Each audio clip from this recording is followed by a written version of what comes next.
नमस्कार, आपका स्वागत है आपके न्यू ईरा न्यूज़ नए दौर की खबरों पर। आपसे आज हम जानना चाहेंगे, क्योंकि आप आयुष चिकित्सक हैं और आपका नाम डॉक्टर जयंत है। हम आप ऑडियंस सभी लोगों को अवगत कराएं कि आप डॉक्टर जयंत हैं और ये आयुष चिकित्सक हैं। अच्छे डॉक्टर में इनकी गिनती होती है। और ये ठंड में कैसे बचाव किया जाता है और उसकी पूरी प्रक्रिया बताएंगे। किन किन समस्याओं से लोगों को खतरा रहता है, कौन सी समस्याओं से लोगों को निजात दिलाई जा सकती है। डॉक्टर साहब, ठंड का मौसम है, बदलते मौसम में लोगों को तमाम तरह की समस्याएं होती हैं। उन समस्याओं में सबसे पहले कौन से लोग घिरते हैं, वो किस उम्र के होते हैं और उनको उन रोगों से कैसे बचाव किया जा सकता है। ठीक है। थैंक यू नीरज जी, आपने मुझे अपने इस चैनल में बुलाया। मैं आपको कुछ विशेष जानकारी इसके बारे में देता हूँ, क्योंकि मौसम देखिए, हर अपना हिंदुस्तान ऐसा कंट्री है जहाँ पर हर 3 महीने में मौसम चेंज होता है। और जब मौसम चेंज होता है तो कुछ लोगों को कुछ बीमारियाँ होती हैं, किसी को कुछ नहीं होता। तो मौसम चेंज होने के साथ जो बीमारियों का जो मेन रिलेशन होता है, सबसे ज़्यादा होता है कि बॉडी की इंटरनल इम्यूनिटी कितनी स्ट्रांग है।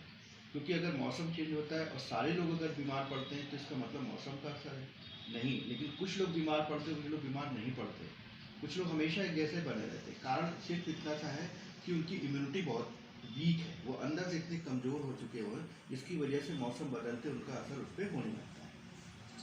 अब इम्यूनिटी की बात करें तो इम्यूनिटी ऐसी चीज़ है जो हम लोग पहले नहीं जानते थे लग रहा, लेकिन जब से कोरोना आया हर आदमी इम्यूनिटी की बात करने लगा। यानी इम्यूनिटी, रोग प्रतिरोधक क्षमता कैसे बढ़े। तो अगर हमारी आपकी इम्यूनिटी इंप्रूव कर जाए तो हम लोग अपनी बहुत सारी बीमारी से अपने आप को बचा सकते हैं। जैसे कि बदलते मौसम में लोग सावधान कैसे रहें। हाँ, अब मौसम जैसे चेंज होता है तो जैसे ठंड का सीजन इस समय आ रहा है, तो ठंड में सबसे ज़्यादा समस्याएं किस चीज़ों की आती है। अभी जैसे मौसम चेंज हुआ, ठंड लगी, सर्दी, जुकाम आना, बुखार आना, पेट में दर्द होना, ये बहुत ही कॉमन सी समस्याएं हैं। जो अगर आप बाहर हैं और ठंड से अपने आप को नहीं बचा पाए तो पता चला अचानक पेट में दर्द होने लगा, उल्टी होने लगी, तो उसके लिए आप अपने आप को ठंड से बचाना बहुत ज़रूरी है। दूसरी बात, जो समस्याएं अमूमन पैदा होती है, अब जैसे सांस के पेशेंट हैं और अस्थमा जो अटैक होता है मोस्टली ठंड के सीजन में बहुत ज़्यादा लोगों को होता है।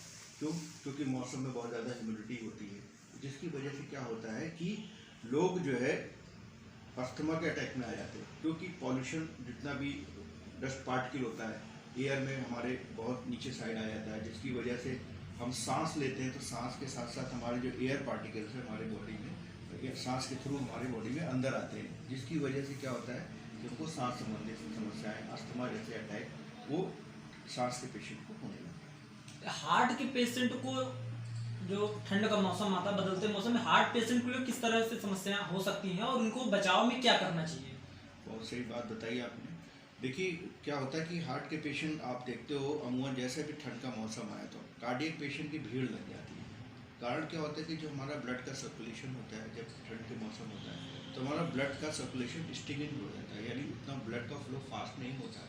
कहीं ना कहीं हमारे बॉडी के जो कोलेस्ट्रॉल होते हैं, जो फैट होता है हमारे ब्लड में, वो हमारा जमने लगता है, स्लो हो जाता है, जिसकी वजह से हमारा ब्लड प्रेशर रेज होने लगता है। हार्ट के पेशेंट में हम आपसे सूक्ष्म जानकारी ये चाहेंगे, क्योंकि बड़े पैमाने पर भारत की आबादी गांव देहात क्षेत्रों में बिलोंग करती है और वो नेचुरल तरीके से अपने आप को कैसे मजबूत और इम्यूनिटी पावर बूस्ट करें, जिससे कि उनको, चूंकि हर व्यक्ति के पास दवाओं के लिए व्यवस्थाएं कम रहती हैं और उनके पास संसाधन भी कम होते हैं, क्योंकि सुदूर से क्षेत्र से आते हैं, गंगा तराई क्षेत्र से, यमुना तराई क्षेत्र से। तो वो चूंकि उनको उस समय पूरी व्यवस्था नहीं मिल पाती, तो वो ऐसा घर में अपना क्या, कौन सी दिनचर्या का उपयोग करें, जिससे, चूंकि आप आयुष चिकित्सक हैं। जी जी, देखिए, इसके लिए हार्ट के पेशेंट को सबसे ज़्यादा आयुर्वेद पे थोड़ा भरोसा करना चाहिए। जैसे हम लोग खाने पीने में लहसुन का इस्तेमाल कर सकते हैं। लहसुन बहुत ऐसा होता है जो हमारी बॉडी में जो अनवांटेड जो कोलेस्ट्रॉल होता है उसको बाहर निकालने का काम करता है। और जैसे चाय पीते हैं तो चाय में हम लोग दूध वाली चाय ना पी करके हम नॉर्मल चाय पिए और दूध कोशिश करें दूध वाली चाय ना पीना पड़े। दूसरी चीज़, ये आप बहुत बड़ी बात कर रहे हैं, क्योंकि चाय आप कह रहे हैं दूध की चाय ना पी करके हाँ, आप चाय से थोड़ा सा, दूध की चाय से परहेज करें। परहेज करें। और जबकि हमारे यहाँ बहुत बड़ी संख्या पर अब लोग चाय पीते हैं। चाय पीते हैं, दूध की चाय बहुत ज़्यादा नुकसानदायक होती है। चाय के बारे में यहाँ तक कहा जाता है कि चाय अगर आप लगातार पी रहे हैं तो आपको कोलेस्ट्रॉल से लेकर के आपको डिप्रेशन तक में लेके जाता है। हिंदुस्तान में हर आदमी अमूमन डेली के हिसाब से देखा जाए तो एक सर्वे देखा गया तो मिनिमम 2 से 51 चाय पूरे साल भर में पीता है मिनिमम औसतन। और चाय की वजह से बहुत सारी बीमारियां हमारी बॉडी में होती हैं। अब बहुत सारे लोग जो चाय पीते हैं उनको कॉन्स्टिपेशन की प्रॉब्लम रहती है, कब्जियत रहती है। अब जिनको कब्ज की प्रॉब्लम है उनको एसिडिटी की प्रॉब्लम नहीं होती है। एसिडिटी की प्रॉब्लम अगर आपकी बॉडी में इनिशिएट हो रही तो बहुत सारी समस्याओं से आप आने वाले समय में अपने आप को लेके जा सकते हो। इन सब से बचने के लिए आप चाय का सेवन कम से कम करें। दूसरी चीज़, आप चाय अगर आप चाय नहीं पी पहले भी ये करें। दूसरी चीज़, अदरक को मैंने आपको प्रेफर किया, तो दूध आप थोड़ा सा दूध को खौलाइए, उसमें केवल अदरक डालिए, उसको आप एज ए चाय के रूप में इस्तेमाल करिए। तो ऐसे आपको चाय की लत भी छूटेगी और आपको कार्डियक प्रॉब्लम जैसी समस्याओं से आपको बचाने में मदद भी मिलेगी। अस्थमा रोगों को जो श्वास संबंधी होते हैं अस्थमा रोग पेशेंट, उनको ठंड में कैसे बचाव रखना चाहिए, अपने आप को बचाना चाहिए जिससे कि उनकी समस्याएं कम हो सकें ठंड में और वो अपने आप को अच्छा महसूस कर सकें। देखिए, अस्थमा का जो अटैक होता है मोस्टली कहते हैं कि ठंड की चीज़ों में बढ़ने का कारण क्या होता है, ठंडी चीज़ों को अवॉइड करना पहली बात। तो जो भी ठंडी, पहला तो खाना गर्म खाएं, खाने को तासीर को हमेशा गर्म रखें और खाने पीने में हरी सब्जी फल फ्रूट का सेवन ज़्यादा करें। और अगर मॉर्निंग वॉक या टहलने के लिए वो जा रहे हैं तो कम से कम मास्क का इस्तेमाल जरूर करें, क्योंकि बहुत सारे डस्ट पार्टिकल जो मॉर्निंग में या इवनिंग में क्या होता है कि ठंड की वजह से नीचे तरफ रहते हैं, जिसकी वजह से सांस की प्रॉब्लम उनको ज़्यादा होती है। इसलिए बाहर निकले तो मास्क का सेवन करें और जो भी उनकी रेगुलर दवाइयाँ हैं उनको समय से देते हैं। आपसे हम थोड़ा सा जानकारी, चूंकि आप अस्थमा के पेशेंट की बात आपने की, तो आयुष का इससे किस तरह से लाभ लिया जा सकता है? आयुष में इसमें यह है कि आयुष काढ़ा वगैरह जो होता है, काढ़े का इस्तेमाल करें। उसमें क्या मिला है? आयुष काढ़े में बहुत सारी नेचुरल चीज़ें हैं, जैसे उसमें मिलायठी होती है, अदरक होती है, लौंग होती है। ये वो तत्व है जो नेचुरल, जो हमारी बॉडी में एज ए एंटीऑक्सीडेंट का काम करते हैं, हमारे ब्लड सर्कुलेशन को बेहतर। और खान पान में किस चीज़ को शामिल किया जाए जिससे कि बेहतर महसूस हो? खान पान में जितनी भी नेचुरल चीज़ें हैं, नेचुरल चीज़ों पे ही आप करें, क्योंकि ठंड में बहुत सारी हरी सब्जियां हैं आपके पास। आपका सोया मेथी भी मिल रहा है, आपको पालक भी मिल रहा है, साग भी मिल रहा है। इन सारी चीज़ों का आप नेचुरल चीज़ों पे ही इस्तेमाल ज़्यादा से ज़्यादा करें, आर्टिफिशियल चीज़ों से बचें। जितनी ज़्यादा आप हरी सब्जी इन सब चीज़ों का इस्तेमाल करेंगे, आपका इंटरनल इम्यून सिस्टम जो न्यूट्रिशनल जो कमी है वो आपकी बॉडी की दूर होती रहेगी, आपका ब्लड सर्कुलेशन बेहतर रहेगा, आपका खून का दौड़ान आपका सही रहेगा, इसका आपको अस्थमा जैसी प्रॉब्लम में आराम मिलेगा।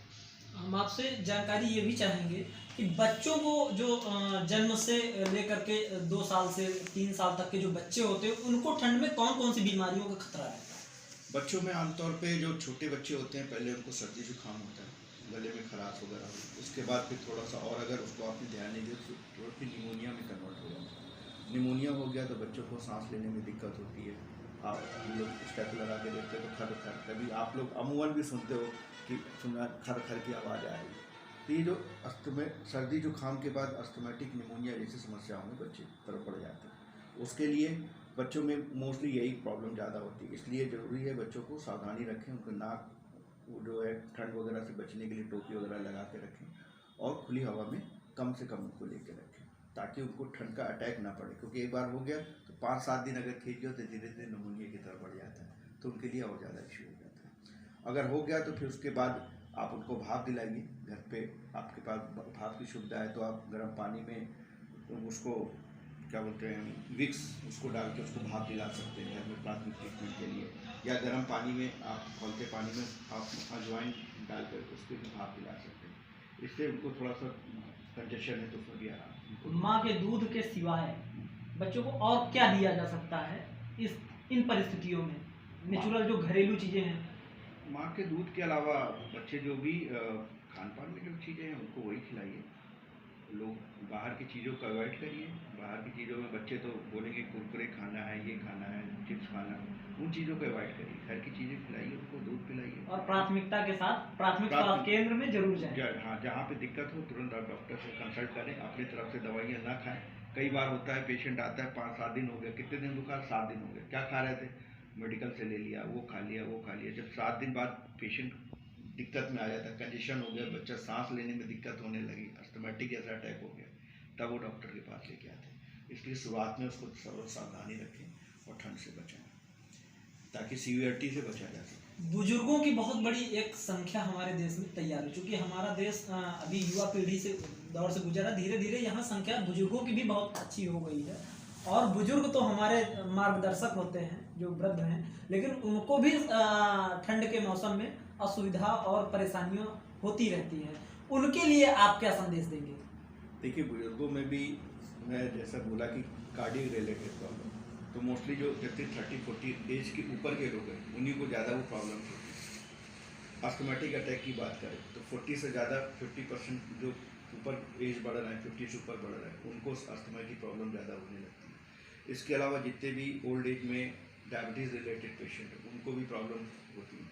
तो जितनी भी ओल्ड रिलेटेड प्रॉब्लम्स हैं, ये सब का कारण कहीं ना कहीं हमारे थोड़ा सा रख रखाव के ऊपर होता है कि अपने आप को कैसे सावधान रखें। अगर हमें चलने फिरने में कोई दिक्कत नहीं है, मान लो हमारे जॉइंट्स प्रॉब्लम नहीं है, तो कोशिश करें कि थोड़ा सा हम लोग टहल लें।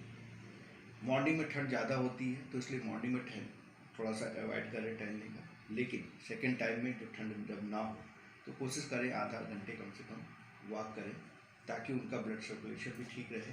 दूसरा, अस्थमेटिक जो पेशेंट होते हैं जितने ईजी वे में टहल सकते हैं उतना जरूर टहलें।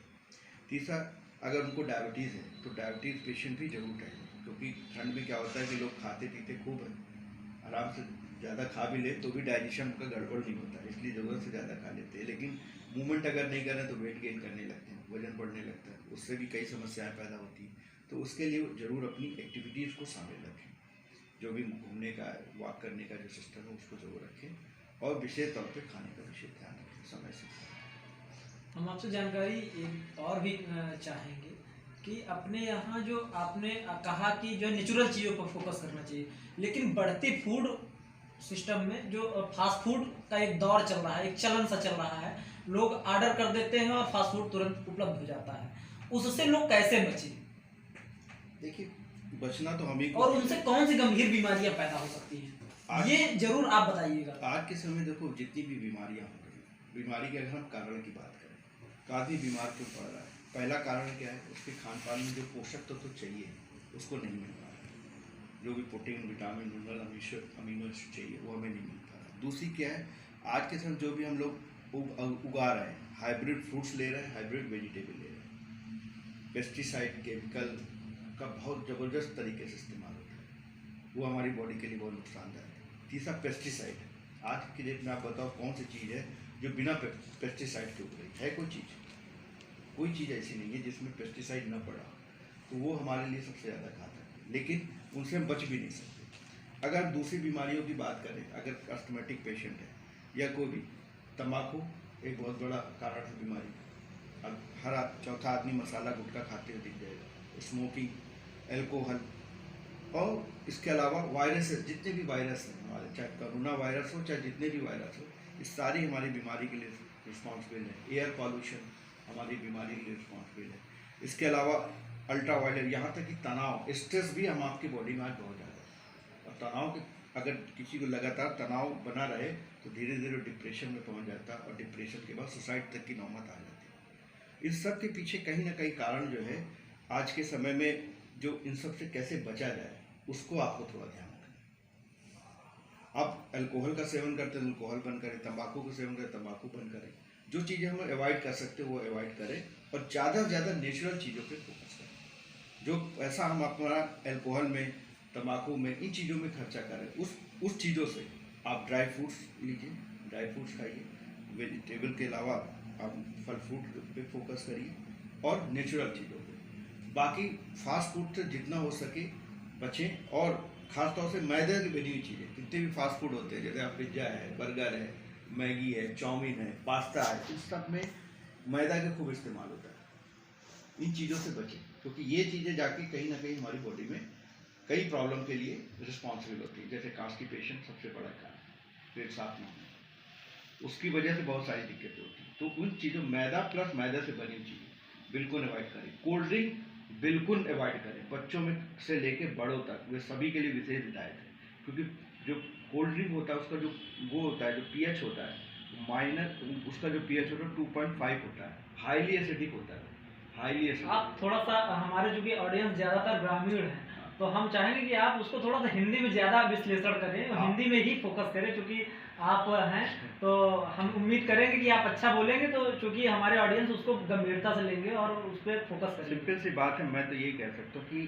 बहुत सारी चीज़ों का चलन जो आज नहीं, जैसे आपने पेप्सी पे कहा, कोल्ड ड्रिंक पे कहा, तो उस पर आप वो जो आपने इंग्लिश वर्ड का यूज़ किया उसको आप हिंदी में बताइए कम शब्दों में। पेप्सी, कोल्ड ड्रिंक जितनी भी कोल्ड ड्रिंक है, इनका जो लेने से क्या होता है, हमारे ब्लड का जो मीडियम है वो अम्लीय होना चाहिए, लेकिन उसको लेने से हमारा ब्लड का मीडियम क्षारीय हो जाता है और जितनी भी बीमारियां होती हैं हमारी बॉडी में अम्ल होने की वजह से, इसको बोलते हैं एसिडिटी बढ़ रही है, अम्ल बढ़ रहा है, एसिड बन रहा है।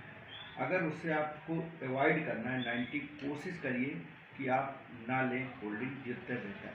बच्चों से लेके बड़े तो सभी के लिए मिलते है।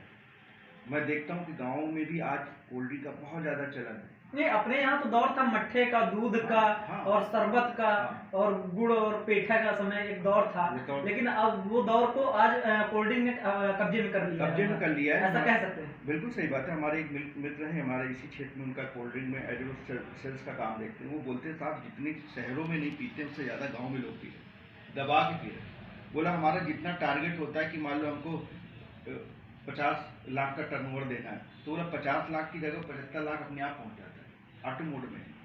पहले गांव में जाओ किसी तो चाय की बात होती नहीं थी, मट्ठा जो भी नेचुरल चीज़। आज क्या बोलेगा, ठंडा ले आओ, तुरंत ठंडा मंगा लेते, वो नुकसान ही करता है। तो मैं तो बिल्कुल नहीं पीता हूँ, उस चीज़ को बिल्कुल अवॉइड करता हूँ कि ना पीना पड़े, कोशिश करता हूँ ना ही पीऊँ। जब भी कोई ज़बरदस्ती आएगी बात अलग है, मैं बिल्कुल नहीं पीता हूँ।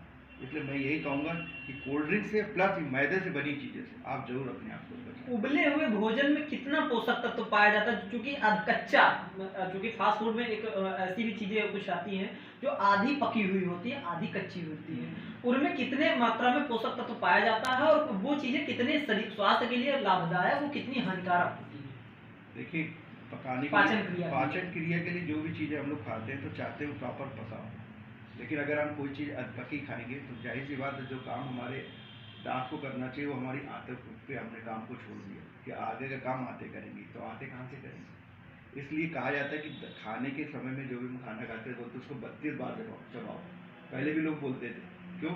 क्योंकि जब आप प्रॉपर उसको चबा लेते हो तो हमारे मुंह के अंदर बहुत सारा सलाइवा बनता है, लार बनता है, जिससे खाना प्रॉपरली वो पच जाता है और उस लार के साथ मिलकर के हमारे डाइजेशन सिस्टम में चला जाता है, फूड पाइप में चला जाता है। अब जब आप चबा के खाओगे तो खाने का पाचन तो अपने आप 90% ऐसे हो जाता है, तो जिससे आपका पाचन क्रिया तो सुधरेगा ही, साथ साथ में आपको जो और समस्याएं होने वाली हैं खाने अपचे खाने की वजह से, अपच की समस्याएं जो होने वाली उस चीज़ों से भी आप बचें। इसलिए खाने को जितना भी हो आप चबा के खाएं ताकि आप उन समस्याओं से अपने आप को बचाएं। और उबले भोजन पर, उबला भोजन तो कोई दिक्कत नहीं, जो अधकच्चा होता है, अधकच्चा नहीं खाइए, जो भी खाइए उससे समस्याएं कौन कौन सी उत्पन्न होती हैं, बीमारियां? देखिए, अगर और किन किन शरीर के ऐसे कौन से बॉडी पार्ट्स हैं जो डिस्टर्ब होते हैं? देखिए, खाना अगर आप अधपका खाएंगे तो खाना आपका कहीं ना कहीं आपके डाइजेशन सिस्टम पे इफेक्ट करता है, आपका जो पाचन क्रिया उस पर इफेक्ट करता है। आपका खाना प्रॉपर नहीं पचेगा तो जाहिर सी बात है आपके पेट में कॉन्स्टिपेशन होगा, कब्जियत होगी। कब्जियत जब होती है तो हमको गैस की समस्या होती है, जैसे एसिडिटी या गैस बोलते हैं। आपको कहने मतलब कि सबका पेट से ही रिलेशन है और पेट ही आपको डिस्टर्ब कर देगा। 90% समस्याएं आपकी बॉडी में पेट की समस्याओं की वजह से होती है। और कोई अगर किसी का पेट का डाइजेशन का सिस्टम गड़बड़ है तो इन फ्यूचर में जितनी बड़ी बीमारी होती है हम आप उस बीमारी की तरफ पहुँच जाते हैं। आपको पता है कि कोई बीमारी का एक दिन में होती है क्या? अचानक किसी को पता चलता है इसको हार्ट अटैक हो गया, जब जांच कराता है तो पता है 80% 90% ब्लॉकेज होता है। किसी को कैंसर हो गया, कब पता चला? द 3rd 4th स्टेज या 2nd स्टेज में पहुंचा। देखा, कभी कभी डायबिटीज शुगर की समस्या पता चली अचानक, 300 शुगर 400 शुगर, ऐसे बहुत सारे गांव में हमारे यहाँ पेशेंट आते हैं, जांच करी अचानक पता 400 कुछ निकली अचानक। क्या एक दिन में चीजें हो गई क्या? कैंसर पेशेंट के लिए आप छोटा सा संदेश दीजिए कि इस कैंसर पेशेंट क्या खाएं जिससे उनको राहत मिले, और वो ऐसा क्या करें जिससे वो गंभीर बीमारियों को पहले से जान और परख सके, उसके लिए कोई प्रक्रिया बताइए। देखिए, कैंसर एक ऐसी, क्योंकि ये भी एक गंभीर और लाइलाज बीमारी अभी तक रही है, और इसको बहुत साइंस ने बहुत हद तक कम किया है, काबू में किया है। देखिए, कैंसर एक ऐसी बीमारी है जो अमूमन लोगों को पता तब चलती है जब थर्ड फोर्थ स्टेज में होती है, लेकिन कई बार कोई बीमारी हमें अलार्म करती है और हम उसको अगर समझ जाएं तो चीज़ों से हम लोग बचते हैं। जैसे मान लीजिए कोई तंबाकू खाने वाला व्यक्ति है, लगातार तंबाकू खा रहा है, पता चला उसके मुंह के अंदर कोई घाव पड़ गया, कोई गांठ पड़ गई, कोई गिल्टी पड़ गई, शरीर में कोई भी गांठ गिल्टी कहीं पर भी हो, तो अगर आपको शुरुआती अवस्था में दिख रही है तो उसको जांच जरूर कराएं। हो सकता है वो नॉर्मल गांठ भी हो सकता है टीबी की गांठ भी हो सकता है कैंसर की भी गांठ हो। अगर आपने उसको जांच करा लिया तो आपको पता चल जाएगा, तो आप इनिशियल फेज में आप ट्रीटमेंट की तरफ चले जाओ। दूसरी बात, अगर मान लीजिए किसी कारण से आपको ना हो, उसके लिए जैसे हमने बोला कि जो भी हमने नेचुरल चीज़ों के आप करीब रहें, तंबाकू, एल्कोहल, स्ट्रेस, तनाव, इन चीज़ों से आप जितने अपने आप को बचा सकते हैं उससे बचाएं। और अगर हो गया है तो फिर जो भी मेडिकल ट्रीटमेंट है आप उस मेडिकल ट्रीटमेंट में जाएं और हरे पत्तेदार सब्जी, नेचुरल चीज़ों पे ज़्यादा फोकस करें। बाकी कुछ थेरेपी और आज के डेट में है जिनको इस्तेमाल करने से व्यक्ति कैंसर से थर्ड फोर्थ स्टेज का भी कैंसर है वो भी कंट्रोल किया जा रहा है। कहते हैं ऐसे कई तरल पदार्थ और ऐसे कई पोषक तत्व तो पाए जाते हैं जिनसे आप कैंसर के बीमारियां वो उनका खतरा जो है वो कम हो जाता है। अब आपने तरल पदार्थ और ऐसी चीज़ों के बारे में पूछ लिया तो मैं एक चीज़ आपको बताऊँ। अभी एक मैंने उसमें आयुष में वो ऐसी कौन सी चीज़ें हैं उनका आप उल्लेख करें। आयुष में तो देखो जितनी भी अपने जैसे कुरकुमे है, हल्दी के बारे में आप जानते हैं। हल्दी क्या होता है, सब जानते हैं, हल्दी बहुत एंटीऑक्सीडेंट होता है और हल्दी का एक एक्सट्रैक्ट होता है हल्दी के अंदर जिसको बोलते हैं कुरकुमे, जो एंटी कैंसर प्रॉपर्टी जिसके अंदर होती है। ठीक है, इसके अलावा मल्टीबेरी जूस होते हैं, कई जूस होते हैं, ब्लैकबेरी, ब्लैक जोजी, इस तरह की कई जूस बेरीज होती है जो एंटीऑक्सीडेंट एंटी कैंसर प्रॉपर्टी के रूप में पाई जाती है। इसके अलावा जितने भी वो आपने सुना होगा एक सी बकथान जूस आता है, उसके भी कई मार्केट में अवेलेबिलिटी है, उसमें भी बहुत भरपूर मात्रा में एंटीऑक्सीडेंट पाया जाता है। तो कैंसर की चीज़ों को रोकने के लिए हमको बॉडी में एंटीऑक्सीडेंट ज़्यादा लेने होते हैं, ताकि एंटीऑक्सीडेंट का काम क्या होता है, हमारी बॉडी में जो फ्री रेडिकल्स होते हैं जो हमारे कैंसर के लिए रिस्पॉन्सिबल होते हैं उनको दूर करने में मदद करते हैं। अभी नई एक खोज और आई है उसको लेकर के कैसे हमको दूर किया जाए, तो एक बहुत ज़बरदस्त थेरेपी आई है जिसको स्टेम सेल थेरेपी बोलते हैं। वो भी एक बहुत कारगर है इस क्षेत्र में, कैंसर जैसे पेशेंट को ठीक करने में उसका बहुत बड़ा योगदान है। उसके बारे में हम लोग नेक्स्ट टाइम कभी बात होगी तो बहुत डिटेल में बात करेंगे। वो वाकई बहुत ऐसी सजीवी चीज़ है जो लोगों को बहुत सारी बीमारियों से रोकथाम करने में मदद करेगी। हम आपसे, चूँकि आपने बहुत डिटेल में सारी चीज़ें बताई हैं, तो हम ये भी चाहेंगे कि ठंड में कुछ ऐसी और चीज़ें कुछ बताइए, सूक्ष्म जानकारी दीजिए जो गांव के लोग उसको फॉलो करें तो उनको बेहतर चीज़ें महसूस हो। आपने बताई तो बहुत सारी चीज़ें हैं, लेकिन कुछ चीज़ें ऐसे जो चलते फिरते वो करें तो उनको उससे बेहतर महसूस। प्रथम सबसे पहले कोशिश करेंगे और दैनिक दिनचर्या से जुड़ी चीज़ें आप दैनिक जनरेशन सूर्य देखिए, अगर आप जब सुबह नहाने जाए तो कोशिश करें कि ज़्यादा ठंडे पानी से ना नहाएं, पानी हल्का गर्म करें। नहाने के बाद तेल वगैरह करके थोड़ी देर धूप में जरूर बैठें, क्योंकि धूप में विटामिन डी पाया जाता है। लोग ठंड से बचने के लिए हीटर वगैरह का इस्तेमाल कम करें, लेकिन सुबह धूप जरूर इस्तेमाल करें।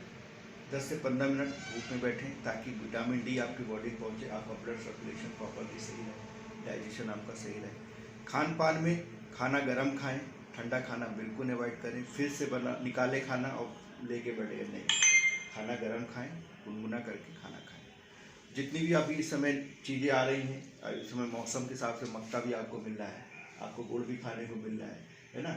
और कोशिश करें कि आप अपनी चाय वगैरह जो भी इस्तेमाल करें उसमें गुड़ का इस्तेमाल करें। सोते समय गुड़ जरूर खाएं, क्योंकि गुड़ से भी बहुत सारी चीज़ें आपकी बॉडी में एंटीऑक्सीडेंट का काम करता है। और आपको एक बार शुगर आप खाएंगे तो शुगर में बहुत सारे केमिकल होते हैं, लेकिन गुड़ आज भी नेचुरल है गाँव देहात। उसको इस्तेमाल करेंगे आपका डाइजेशन भी ठीक रहेगा, आपको खून की कमी नहीं होगी, एनीमिया से आपको दूर रखेगी। प्लस इस समय पत्तेदार सब्जियाँ खूब आ रही हैं, आप उसको खूब इस्तेमाल करें। गुड़ खाएँ, मूँगफली खाएँ, मूँगफली में भी बहुत सारे पोषक तत्व पाए जाते हैं जो आपको हेल्दी रखने में आपको मदद करेंगे। हम और वो इजीली अवेलेबल भी है जगह। गर्म पानी का आपने कहा, तो गर्म पानी को कितनी मात्रा में गर्म रखना चाहिए, क्योंकि ज्यादा गर्म पानी कहते हैं स्वास्थ्य के लिए हानिकारक भी होता है। ज़्यादा गर्म नहीं चाहिए अपने को, हल्का गुनगुना पानी हो। पानी की तासीर जैसे आपने नॉर्मल पानी में डाल और आपको लगे अरे बहुत ठंडा है, लेकिन आपने डाला अच्छा गुनगुना है, या आपने जैसे समरसेबल स्टार्ट करे तो पानी हल्का गर्म रहता है, उस तरह के भी पानी से नहा सकते हैं एकदम। और या तो बहुत सारा ठंडा है तो हल्का सा गुनगुना कर ले। नहीं, चर्म स्किन प्रॉब्लम बहुत सारी आती हैं, बिल्कुल तो वो कब आती हैं? स्किन प्रॉब्लम कई बार क्या होता है कि ठंड के मौसम में आदमी 2 दिन नहा नहीं रहा, ठीक से नहा नहीं रहा, कपड़े पहना है, अगले दिन कपड़े उसी कपड़े को पहन लिया, तो ऐसे में क्या करिए, गर्म आप पानी से नहाइए, और जो कपड़े हैं एक आध दिन में उसको गर्म पानी में धो भी डालिए, क्योंकि पानी क्या साफ रहेगा और आपके कपड़े में जो भी जर्म्स होंगे, जो भी कीटाणु होंगे, गर्म पानी करने से खत्म हो जाएगा। तो इसलिए उसको स्किन प्रॉब्लम भी आपकी सॉल्व होती है, इसलिए गर्म पानी का इस्तेमाल करिए, और उससे स्किन जैसे रिलेटेड प्रॉब्लम जाड़े में जो महिलाओं पर भी हम अब आपसे थोड़ी सी बात करेंगे। महिलाओं, क्योंकि महिला हमारी अहम कड़ी होती है, हमारे जीवन से जुड़ी और हमारे सांस्कृतिक जीवन और पारिवारिक जीवन से भी जुड़ी, तो उनके लिए आप क्या संदेश देंगे? उनके लिए वो ऐसे कुछ काम, ऐसे कोई चीज़ें जो उनके लिए महत्वपूर्ण हो, हमारे चैनल के माध्यम से आप उनको भी कुछ संदेश दें। देखिए, महिलाएं हमारे घर की, हर परिवार की और समाज की एक कड़ी। घर में 5 लोग सदस्य अगर होते हैं तो 5 में महिला उस सब 5-6 सभी लोगों को मैनेज करती है, लेकिन किसी कारण अगर वो बीमार पड़ जाए तो 5 लोगों की लाइफ एकदम डिस्टर्ब हो जाती है, ड्यूटी जाने वाला ड्यूटी नहीं जा पाएगा, रूटीन डिस्टर्ब, बच्चे स्कूल जा रहे तो स्कूल नहीं जा पाएंगे, है ना, और पति अगर खेत में जा रहा है खेती करने तो नहीं जा पाएगा, क्यों, वो बीमार पड़ेगी। तो उनको भी अपने स्वास्थ्य का विशेष ख्याल रखना है। अगर वो भी कई बार जल्दीबाजी में उठ करके ठंडे पानी से नहाना, वो भी थोड़ा सा गर्म पानी सब लोग इस्तेमाल करें। और महिलाएं अपनी खान पान की चीज़ों पे विशेष ध्यान रखें, जिस तरह बाकी लोगों को ध्यान रखें इसलिए अपने पे ध्यान रखें। और बच्चे अगर छोटे तो उनको भी साथ में ध्यान रखना, उन्हें खुद को भी ध्यान रखना। बाकी लोगों के लिए सावधानी बरतनी है, वो उनको अपने लिए भी बरतने की जरूरत है। स्किन प्रॉब्लम ठंड में बढ़ती है, हाँ, तो वो उसका कारण क्या क्या होते हैं? देखिए, उसके पीछे कारण क्या होता है कि जैसे कई बार ना गर्मी में क्या हुआ, नहाने गए तो 10 मिनट साबुन वगैरह लेके प्रॉपरली नहा लेते हैं। जाड़े में क्या हुआ, नहाने गए फटाफट दो मग्गा पानी डाले और निकल के बाहर, कई बार साबुन भी नहीं लगा रहे ठंड की वजह से। तो उसका कारण यही होता है कि प्रॉपर हाइजीन ना हो पाए, क्लीन ना हो पाए। उसके लिए आप हल्का गुनगुना पानी का इस्तेमाल करें, प्रॉपरली डेली नहाएं, और समय समय पे कपड़ों को प्रॉपरली सुखा के पहनें, क्योंकि कई बार कपड़े प्रॉपर अगर गीले सूखे नहीं हैं तो भी आपको स्किन की प्रॉब्लम हो जाती है। हल्का ह्यूमिडिटी हुआ, आपने पहन लिया, पता है आपको इचिंग होने लगी, तो कपड़ों को प्रॉपर सुखा के पहने और धूप में सुखा कर पहने, उससे स्किन की प्रॉब्लम आती है। और आज आप हमारे चैनल में आए और आपका बहुत बहुत स्वागत है। थैंक यू नीरज जी, आपने वैल्यूबल समय निकाला और कुछ जानकारी हमें लोगों से शेयर करने का मौका मिला, और इसी तरह की जानकारी आपके माध्यम से लोगों तक पहुंचेगी तो लोगों को एक अपने बारे में समझने का मौका मिलेगा, अपने स्वास्थ्य के बारे में जानकारी का मौका मिलेगा, क्योंकि मेरा ये मानना है कि जानकारी ही बचाओ। तो आप हमारे हैं डॉक्टर साहब, आयुष चिकित्सक डॉक्टर जैन जी, आपसे हमने बात की और आपने बहुत सूक्ष्म, बहुत सरल शब्दों में अपनी बात को रखा, और जिस तरह से हमारे गांव के लोग हैं वो इस बात को गंभीरता से लेंगे, महत्वपूर्ण है उनके लिए, और उनकी दैनिक दिनचर्या के साथ आम जनजीवन से भी जुड़े लोगों के लिए महत्वपूर्ण है, जैसे कि कैंसर, अस्थमा, टीबी, श्वास, कई बीमारियों के बारे में इन्होंने बहुत ही डिटेल में, बहुत ही कम शब्दों में बताया है। और ये वो चीज़ें हैं, बचाव कैसे करना है, उनके संकेत क्या होते हैं, होता कैसे है, ये बहुत सारी चीज़ें ऐसी बताई हैं जो कहीं ना कहीं बहुत ही महत्वपूर्ण है, और इन पर अगर अमल किया जाए तो लोग अपने आप को स्वस्थ और बहुत ही दीर्घायु जीवन की ओर अग्रसर हो सकते हैं। आप सभी का बहुत बहुत स्वागत है। मैं नीरज सिंह, थैंक यू, नमस्कार। सर, आपका स्वागत है आपके न्यू ईरा न्यूज़ नए दौर की खबरों पर। आपसे आज हम जानना चाहेंगे, क्योंकि आप आयुष चिकित्सक हैं और आपका नाम डॉक्टर जयंत है, हम आप ऑडियंस सभी लोगों को अवगत कराएं कि आप डॉक्टर जयंत हैं और ये आयुष चिकित्सक हैं, अच्छे डॉक्टर में इनकी गिनती होती है, और ये ठंड में कैसे बचाव किया जाता है और उसकी पूरी प्रक्रिया बताएंगे, किन किन समस्याओं से लोगों को खतरा रहता है, कौन सी समस्याओं से लोगों को निजात दिलाई जा सकती है। डॉक्टर साहब, ठंड का मौसम है, बदलते मौसम में लोगों को तमाम तरह की समस्याएं होती हैं। उन समस्याओं में सबसे पहले कौन से लोग घिरते हैं, वो किस उम्र के होते हैं, और उनको उन रोगों से कैसे बचाव किया जा सकता है? ठीक है, थैंक यू नीरज जी, आपने मुझे अपने इस चैनल में बुलाया। मैं आपको कुछ विशेष जानकारी इसके बारे में देता हूँ, क्योंकि मौसम देखिए, हर अपना हिंदुस्तान ऐसा कंट्री है जहाँ पर हर 3 महीने में मौसम चेंज होता है। और जब मौसम चेंज होता है तो कुछ लोगों को कुछ बीमारियाँ होती हैं, किसी को कुछ नहीं होता। तो मौसम चेंज होने के साथ जो बीमारियों का जो मेन रिलेशन होता है, सबसे ज़्यादा होता है कि बॉडी की इंटरनल इम्यूनिटी कितनी स्ट्रांग है। क्योंकि अगर मौसम चेंज होता है और सारे लोग अगर बीमार पड़ते हैं तो इसका मतलब मौसम का असर है नहीं। लेकिन कुछ लोग बीमार पड़ते हैं, कुछ लोग बीमार नहीं पड़ते, कुछ लोग हमेशा एक जैसे बने रहते हैं। कारण सिर्फ इतना सा है कि उनकी इम्यूनिटी बहुत वीक है, वो अंदर से इतने कमज़ोर हो चुके हुए हैं, जिसकी वजह से मौसम बदलते उनका असर उस पर होने लगता है। अब इम्यूनिटी की बात करें तो इम्यूनिटी ऐसी चीज़ है जो हम लोग पहले नहीं जानते थे लग रहा, लेकिन जब से कोरोना आया हर आदमी इम्यूनिटी की बात करने लगा। यानी इम्यूनिटी, रोग प्रतिरोधक क्षमता कैसे बढ़े। तो अगर हमारी आपकी इम्यूनिटी इम्प्रूव कर जाए तो हम लोग अपनी बहुत सारी बीमारी से अपने आप को बचा सकते हैं। जैसे कि बदलते मौसम में लोग सावधान कैसे रहें? हाँ, अब मौसम जैसे चेंज होता है तो जैसे ठंड का सीजन इस समय आ रहा है, तो ठंड में सबसे ज़्यादा समस्याएं किस चीज़ों की आती है। अभी जैसे मौसम चेंज हुआ, ठंड लगी, सर्दी जुकाम आना, बुखार आना, पेट में दर्द होना, ये बहुत ही कॉमन सी समस्याएं हैं।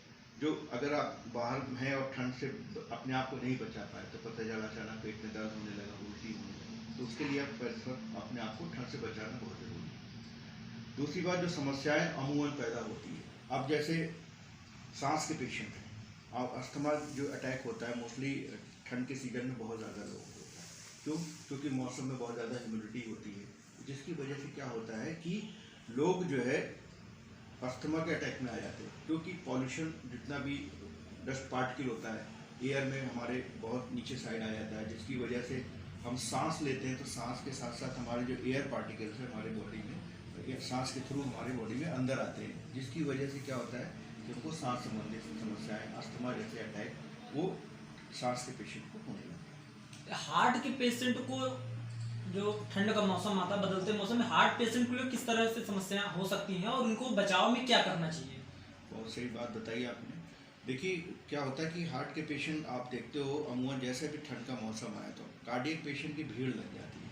कारण क्या होता है कि जो हमारा ब्लड का सर्कुलेशन होता है, जब ठंड के मौसम होता है तो हमारा ब्लड का सर्कुलेशन स्टिगिंग हो जाता है, यानी उतना ब्लड का फ्लो फास्ट नहीं होता। कहीं ना कहीं हमारे बॉडी के जो कोलेस्ट्रॉल होते हैं, जो फैट होता है हमारे ब्लड में, वो हमारा जमने लगता है, स्लो हो जाता है, जिसकी वजह से हमारा ब्लड प्रेशर रेज होने लगता है। हार्ट के पेशेंट में हम आपसे सूक्ष्म जानकारी ये चाहेंगे, क्योंकि बड़े पैमाने पर भारत की आबादी गांव देहात क्षेत्रों में बिलोंग करती है, और वो नेचुरल तरीके से अपने आप को कैसे मजबूत और इम्यूनिटी पावर बूस्ट करें, जिससे कि उनको, चूंकि हर व्यक्ति के पास दवाओं के लिए व्यवस्थाएं कम रहती हैं और उनके पास संसाधन भी कम होते हैं, क्योंकि सुदूर से क्षेत्र से आते हैं, गंगा तराई क्षेत्र से, यमुना तराई क्षेत्र से, तो वो चूंकि उनको उस समय पूरी व्यवस्था नहीं मिल पाती, तो वो ऐसा घर में अपना क्या, कौन सी दिनचर्या का उपयोग करें, जिससे, चूंकि आप आयुष चिकित्सक हैं। जी जी, देखिए इसके लिए हार्ट के पेशेंट को सबसे ज़्यादा आयुर्वेद पे थोड़ा भरोसा करना चाहिए। जैसे हम लोग खाने पीने में लहसुन का इस्तेमाल कर सकते हैं। लहसुन बहुत ऐसा होता है जो हमारे बॉडी में जो अनवांटेड जो कोलेस्ट्रॉल होता है उसको बाहर निकालने का काम करता है। और जैसे चाय पीते हैं तो चाय में हम लोग दूध वाली चाय ना पी करके हम नॉर्मल चाय पिए, और दूध कोशिश करें दूध वाली चाय ना पीना पड़े। दूसरी चीज़, ये आप बहुत बड़ी बात कर रहे हैं, क्योंकि चाय आप कह रहे हैं दूध की चाय ना पी करके, हाँ, आप चाय से थोड़ा सा, दूध की चाय से परहेज करें। और जबकि हमारे यहाँ बहुत बड़ी संख्या पर अब लोग चाय पीते हैं। चाय पीते हैं, दूध की चाय बहुत ज़्यादा नुकसानदायक होती है। चाय के बारे में यहाँ तक कहा जाता है कि चाय अगर आप लगातार पी रहे हैं तो आपको कोलेस्ट्रॉल से लेकर के आपको डिप्रेशन तक में लेके जाते हैं। हिंदुस्तान में हर आदमी अमूमन डेली के हिसाब से देखा जाए तो एक सर्वे देखा गया तो मिनिमम 2 से 51 चाय पूरे साल भर में पीता है, मिनिमम औसतन। और चाय की वजह से बहुत सारी बीमारियां हमारी बॉडी में होती हैं। अब बहुत सारे लोग जो चाय पीते हैं उनको कॉन्स्टिपेशन की प्रॉब्लम रहती है, कब्जियत रहती है। अब जिनको कब्ज की प्रॉब्लम है उनको एसिडिटी की प्रॉब्लम नहीं होती। एसिडिटी की प्रॉब्लम अगर आपकी बॉडी में इतनी शार्ट हो रही तो बहुत सारी समस्याओं से आप आने वाले समय में अपने आप को लेके जाते हैं। तो इन सब से बचने के लिए आप चाय का सेवन कम से कम करें। दूसरी चीज़, आप चाय अगर आप चाय नहीं पी रहे, पहले भी ये करें। दूसरी चीज़, अदरक को मैंने आपको प्रेफर किया, तो दूध आप थोड़ा सा दूध को खौलाइए, उसमें केवल अदरक डालिए, उसको आप एज ए चाय के रूप में इस्तेमाल करिए। तो ऐसे आपको चाय की लत भी छूटेगी और आपको कार्डियक प्रॉब्लम जैसी समस्याओं से आपको बचाने में मदद भी मिलेगी। अस्थमा रोगों को जो श्वास संबंधी होते हैं अस्थमा रोग पेशेंट, उनको ठंड में कैसे बचाव रखना चाहिए, अपने आप को बचाना चाहिए जिससे कि उनकी समस्याएं कम हो सकें ठंड में और वो अपने आप को अच्छा महसूस कर सकें। देखिए, अस्थमा का जो अटैक होता है, मोस्टली कहते हैं कि ठंड की चीज़ों में बढ़ने का कारण क्या होता है, ठंडी चीज़ों को अवॉइड करना पहली बात। तो जो भी ठंडी, पहले आप तो खाना गर्म खाएं, खाने को तासीर को हमेशा गर्म रखें और खाने पीने में हरी सब्जी फल फ्रूट का सेवन ज़्यादा करें। और अगर मॉर्निंग वॉक या टहलने के लिए वो जा रहे हैं तो कम से कम मास्क का इस्तेमाल जरूर करें, क्योंकि बहुत सारे डस्ट पार्टिकल जो मॉर्निंग में या इवनिंग में क्या होता है कि ठंड की वजह से नीचे तरफ रहते हैं, जिसकी वजह से सांस की प्रॉब्लम उनको ज़्यादा होती है। इसलिए बाहर निकले तो मास्क का सेवन करें और जो भी उनकी रेगुलर दवाइयाँ हैं उनको समय से देते हैं। आपसे हम थोड़ा सा जानकारी, चूंकि आप अस्थमा के पेशेंट की बात आपने की, तो आयुष का इससे किस तरह से लाभ लिया जा सकता है? आयुष में इसमें यह है कि आयुष काढ़ा वगैरह जो होता है, काढ़े का इस्तेमाल करें। उसमें क्या मिला है? आयुष काढ़े में बहुत सारी नेचुरल चीज़ें हैं, जैसे उसमें मिलेठी होती है, अदरक होती है, लौंग होती है। ये वो तत्व है जो नेचुरल, जो हमारी बॉडी में एज एंटीऑक्सीडेंट का काम करते हैं, हमारे ब्लड सर्कुलेशन को बेहतर। और खान पान में किस चीज़ को शामिल किया जाए जिससे कि बेहतर महसूस हो? खान पान में जितनी भी नेचुरल चीज़ें हैं, नेचुरल चीज़ों पे ही आप करें, क्योंकि ठंड में बहुत सारी हरी सब्जियां हैं आपके पास। आपका सोया मेथी भी मिल रहा है, आपको पालक भी मिल रहा है, साग भी मिल रहा है। इन सारी चीज़ों का आप नेचुरल चीज़ों पे ही इस्तेमाल ज़्यादा से ज़्यादा करें, आर्टिफिशियल चीज़ों से बचें। जितनी ज़्यादा आप हरी सब्जी इन सब चीज़ों का इस्तेमाल करेंगे, आपका इंटरनल इम्यून सिस्टम, जो न्यूट्रिशनल जो कमी है वो आपकी बॉडी की दूर होती रहेगी, आपका ब्लड सर्कुलेशन बेहतर रहेगा, आपका खून का दौड़ान आपका सही रहेगा, इसका आपको अस्थमा जैसी प्रॉब्लम में आराम मिलेगा। हम आपसे जानकारी ये भी चाहेंगे कि बच्चों को जो जन्म से लेकर के 2 साल से 3 साल तक के जो बच्चे होते हैं, उनको ठंड में कौन कौन सी बीमारियों का खतरा रहता है? बच्चों में आमतौर पे जो छोटे बच्चे होते हैं, पहले उनको सर्दी जुकाम होता है, गले में खराश वगैरह हो, उसके बाद फिर थोड़ा सा और अगर उसको आपने ध्यान नहीं दिया तो फिर निमोनिया में कन्वर्ट हो जाता है। निमोनिया हो गया तो बच्चों को सांस लेने में दिक्कत होती है। आप हम लोग स्टेपलर लगा के देखते हैं तो खर खर, कभी आप लोग अमूमन भी सुनते हो कि सुना खर खर की आवाज़ आ रही है। तो ये जो सर्दी जुकाम के बाद अस्थमैटिक निमोनिया जैसी समस्याओं में बच्चे तरफ पड़ जाते हैं। उसके लिए बच्चों में मोस्टली यही प्रॉब्लम ज़्यादा होती है, इसलिए ज़रूरी है बच्चों को सावधानी रखें, उनको नाक वो जो है ठंड वगैरह से बचने के लिए टोपी वगैरह लगा के रखें और खुली हवा में कम से कम उनको लेके रखें, ताकि उनको ठंड का अटैक ना पड़े। क्योंकि एक बार हो गया तो 5-7 दिन अगर खींच गया तो धीरे धीरे निमोनिया की तरफ बढ़ जाता है, तो उनके लिए और ज़्यादा इश्यू हो जाता है। अगर हो गया तो फिर उसके बाद आप उनको भाप दिलाइए। घर पे आपके पास भाप की सुविधा है तो आप गर्म पानी में उसको क्या बोलते हैं विक्स, उसको डाल के उसको भाप दिला सकते हैं घर में प्राथमिक ट्रीटमेंट के लिए, या गर्म पानी में आप खौलते पानी में आप अजवाइन डालकर उसको भी भाप दिला सकते हैं। इससे उनको थोड़ा सा कंजेशन है तो उसमें भी आराम। माँ के दूध के सिवाय बच्चों को और क्या दिया जा सकता है इन परिस्थितियों में, नेचुरल जो घरेलू चीज़ें हैं? माँ के दूध के अलावा बच्चे जो भी खान पान में जो चीज़ें हैं उनको वही खिलाइए। लोग बाहर की चीज़ों को अवॉइड करिए। बाहर की चीज़ों में बच्चे तो बोलेंगे कुरकुरे खाना है, ये खाना है, चिप्स खाना है, उन चीज़ों को अवॉइड करिए। घर की चीज़ें खिलाइए, उनको दूध पिलाइए और प्राथमिकता के साथ प्राथमिक स्वास्थ्य केंद्र में जरूर जाएं।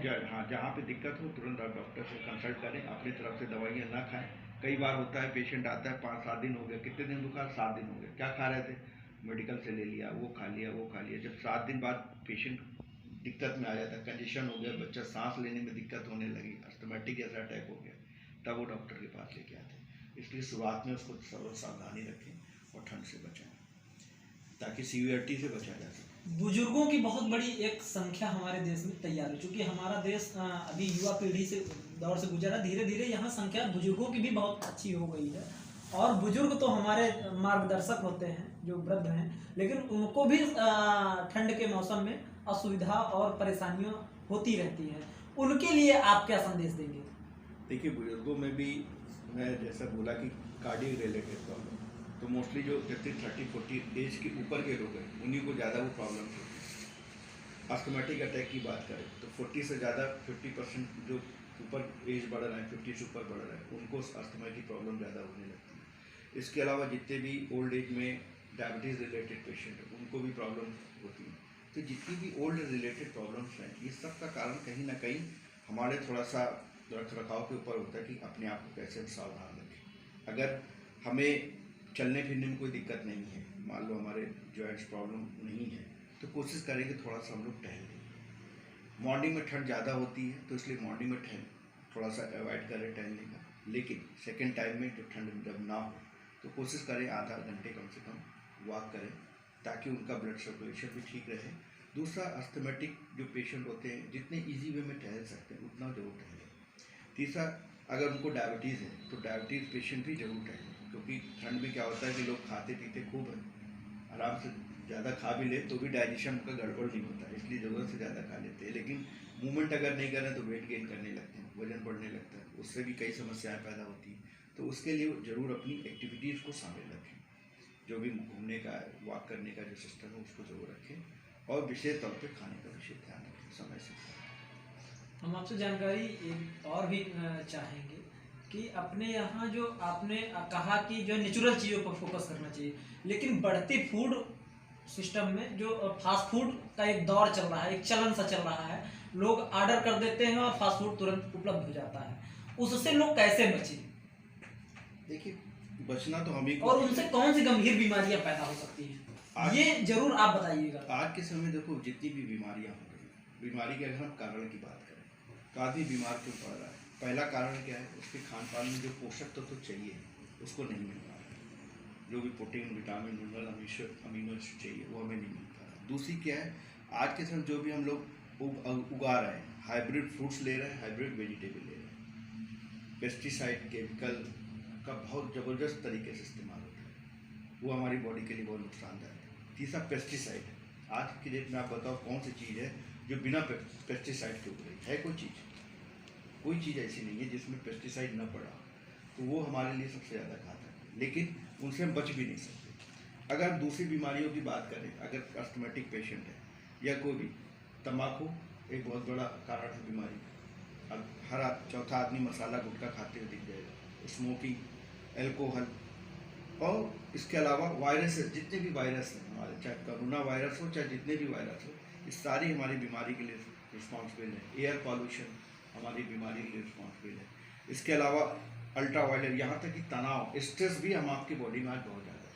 और तनाव के, अगर किसी को लगातार तनाव बना रहे तो धीरे धीरे डिप्रेशन में पहुँच जाता है, और डिप्रेशन के बाद सुसाइड तक की नौबत आ जाती है। इस सब के पीछे कहीं ना कहीं कारण जो है, आज के समय में जो इन सब से कैसे बचा जाए उसको आपको थोड़ा ध्यान रखना। आप अल्कोहल का सेवन करते हैं तो अल्कोहल बंद करें, तंबाकू का सेवन करें, तंबाकू बंद करें।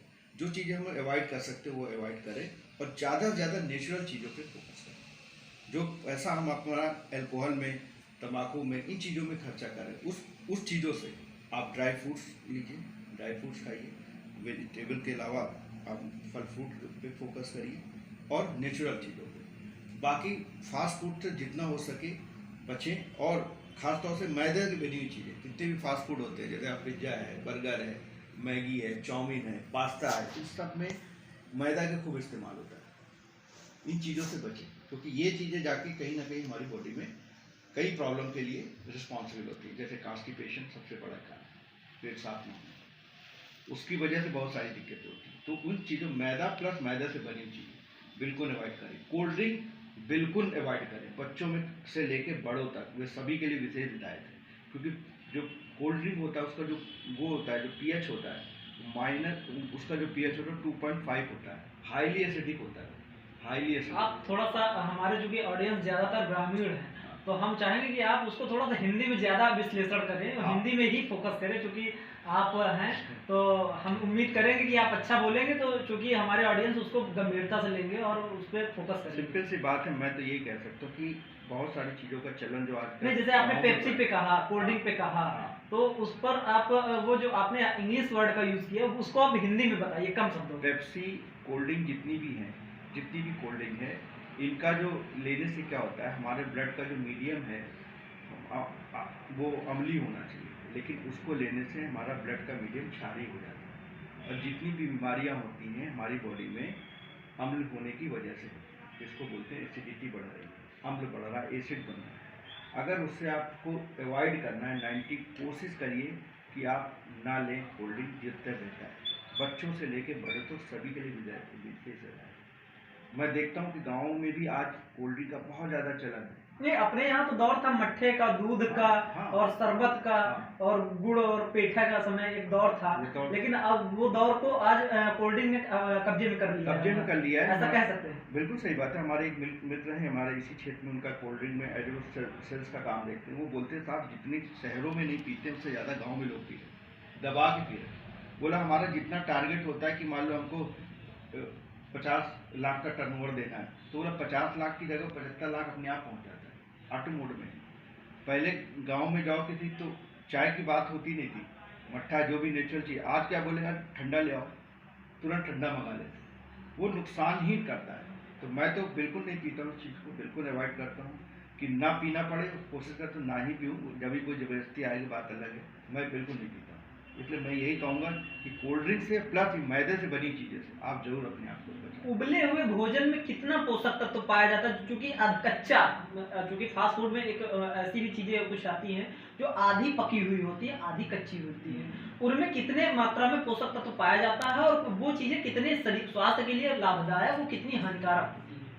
देखिए, पकाने पाचन क्रिया के लिए जो भी चीज़ें हम लोग खाते हैं तो चाहते हैं प्रॉपर पका हो। लेकिन अगर हम कोई चीज़ अधपकी खाएंगे तो जाहिर सी बात है, जो काम हमारे दांत को करना चाहिए वो हमारी आंतों पे हमने काम को छोड़ दिया कि आगे का काम आते करेंगी, तो आते कहाँ से करेंगे। इसलिए कहा जाता है कि खाने के समय में जो भी हम खाना खाते हैं बोलते उसको 32 बार चबाओ। पहले भी लोग बोलते थे, क्यों?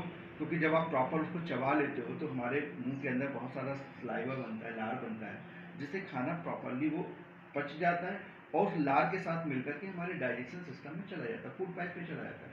अब जब आप चबा के खाओगे तो खाने का पाचन तो अपने आप 90% ऐसे हो जाता है, तो जिससे आपका पाचन क्रिया तो सुधरेगा ही, साथ साथ में आपको जो और समस्याएं होने वाली हैं खाने अपचे खाने की वजह से, अपच की समस्याएं होने वाली, उस चीज़ों से भी आप बचें। इसलिए खाने को जितना भी हो आप चबा के खाएं ताकि आप उन समस्याओं से अपने आप को बचाएं। और उबले भोजन पर, उबला भोजन तो कोई दिक्कत नहीं, जो अधकच्चा होता है, अधकच्चा नहीं खाइए, जो भी खाइए। उससे समस्याएं कौन कौन सी उत्पन्न होती हैं, बीमारियां? देखिए, अगर और किन किन शरीर के ऐसे कौन से बॉडी पार्ट्स हैं जो डिस्टर्ब होते हैं? देखिए, खाना अगर आप अधपका खाएंगे तो खाना आपका कहीं ना कहीं आपके डाइजेशन सिस्टम पे इफेक्ट करता है, आपका जो पाचन क्रिया उस पर इफेक्ट करता है। आपका खाना प्रॉपर नहीं पचेगा तो जाहिर सी बात है आपके पेट में कॉन्स्टिपेशन होगा, कब्जियत होगी। कब्जियत जब होती है तो हमको गैस की समस्या होती है, जैसे एसिडिटी या गैस बोलते हैं। आपको कहने मतलब कि सबका पेट से ही रिलेशन है, और पेट ही आपको डिस्टर्ब कर देगा। 90% समस्याएं आपके बॉडी में पेट की समस्याओं की वजह से होती है। और कोई अगर किसी का पेट का डाइजेशन का सिस्टम गड़बड़ है तो इन फ्यूचर में जितनी बड़ी बीमारी होती है हम आप उस बीमारी की तरफ पहुंच जाते हैं। आपको पता है कि कोई बीमारी का एक दिन में होती है, अचानक किसी को पता चलता है इसको हार्ट अटैक हो गया, जब जांच कराता है तो पता है 80% 90% ब्लॉकेज होता है। किसी को कैंसर हो गया, कब पता चला?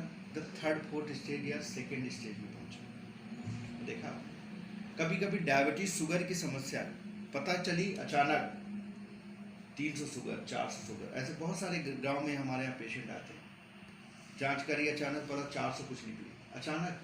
क्या एक दिन में चीजें हो गई क्या? कैंसर पेशेंट के लिए आप छोटा सा संदेश दीजिए कि इस कैंसर पेशेंट क्या खाएं जिससे उनको राहत मिले, और वो ऐसा क्या करें जिससे वो गंभीर बीमारियों को पहले से जान और परख सके, उसके लिए कोई प्रक्रिया बताइए। देखिए, कैंसर एक ऐसी, क्योंकि ये भी एक गंभीर और लाइलाज बीमारी अभी तक रही है, और इसको बहुत साइंस ने बहुत हद तक कम किया है, काबू में किया है।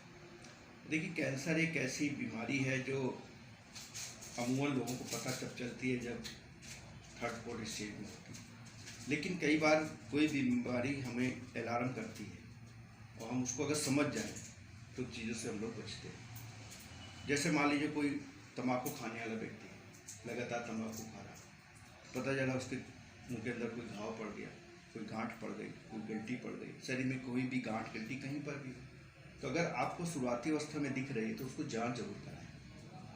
हो सकता है वो नॉर्मल गांठ भी हो सकता है टीबी की गांठ भी हो सकता है कैंसर की भी गांठ हो।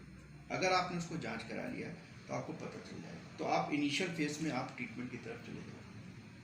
दूसरी बात, अगर मान लीजिए किसी कारण से आपको ना हो, उसके लिए जैसे हमने बोला कि जो भी हमने नेचुरल चीज़ों के आप करीब रहें, तंबाकू, अल्कोहल, स्ट्रेस, तनाव, इन चीज़ों से आप जितने अपने आप को बचा सकते हैं उससे बचाएं। और अगर हो गया है तो फिर जो भी मेडिकल ट्रीटमेंट है आप उस मेडिकल ट्रीटमेंट में जाएं और हरे पत्तेदार सब्जी, नेचुरल चीज़ों पे ज़्यादा फोकस करें। बाकी कुछ थेरेपी और आज के डेट में है जिनको इस्तेमाल करने से व्यक्ति कैंसर से 3rd-4th स्टेज का भी कैंसर है वो भी कंट्रोल किया जा रहा है। कहते हैं ऐसे कई तरल पदार्थ और ऐसे कई पोषक तत्व पाए जाते हैं जिनसे आप कैंसर के बीमारियां वो उनका खतरा जो है वो कम हो जाता है। अब आपने तरल पदार्थ और ऐसी चीज़ों के बारे में पूछ लिया तो मैं एक चीज़ आपको बताऊं। अभी एक मैंने उसमें आयुष में वो ऐसी कौन सी चीज़ें हैं उनका आप उल्लेख करें। आयुष में तो देखो जितनी भी अपने जैसे कुरकुमे है, हल्दी के बारे में आप जानते हैं। हल्दी क्या होता है, सब जानते हैं हल्दी बहुत एंटीऑक्सीडेंट होता है और हल्दी का एक एक्सट्रैक्ट होता है हल्दी के अंदर जिसको बोलते हैं कुरकुमे, जो एंटी कैंसर प्रॉपर्टी जिसके अंदर होती है।